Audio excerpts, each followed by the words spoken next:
Okay, the Murray is definitely coming along. As you can see, dash is in, steering wheel's in, wiring harness is somewhat in place. The hood wiring is done. The engine side wiring is done. I just got to run the 2 lines to the back for the seat safety and the main positive.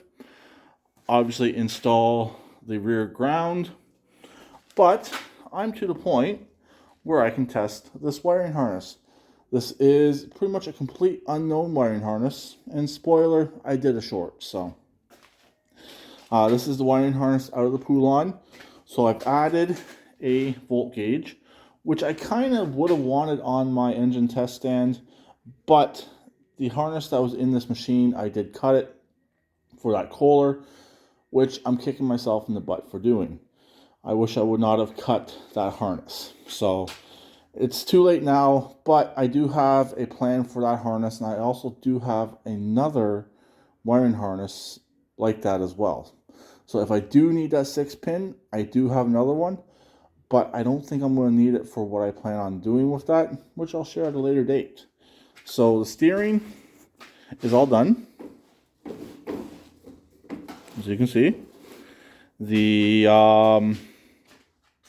bolts are all tight. I gotta put in the mower deck hangers. That would be for the back hangers. Need to go back in.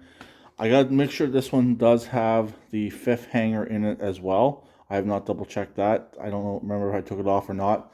If I did, I'll take it off the parts machine. But simple turn of the key. You hear the carburetor solenoid click, and you can hear that starter. A starter definitely does not sound the healthiest.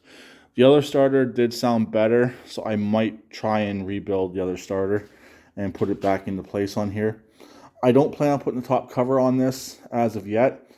I want to pressure wash this engine as soon as the weather allows, and pressure wash this frame as well. So just to help get some of the gunk off here, but I can definitely run it as long as I don't run it too long, because it won't have much for cooling. And the nice thing is with these intakes, they are completely self-supporting on their own. So, and that is for the more modern cartridge style filter. So this is all being set up for that setup. But there we go.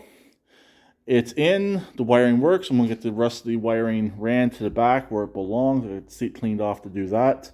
Get the ground, get the positive back in, get the battery box back in, and everything into the back will be done. To boost it, I'll have to boost it from the back, or I'll put a battery in it.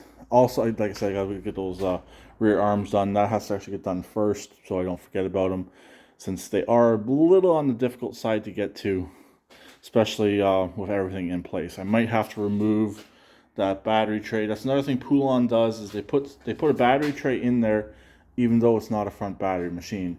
It just helps the stability of the actual frame and dashboard, which is actually a good feature to put in. And also, you don't have 2 holes on the side of your machine that do nothing. So there we go. Everything's in, everything's working. The brakes are actually working currently with the bad transaxle in there, which is good. And the machine's actually holding in place. So I'll talk to you later. Please keep it redneck like always, and please subscribe and comment.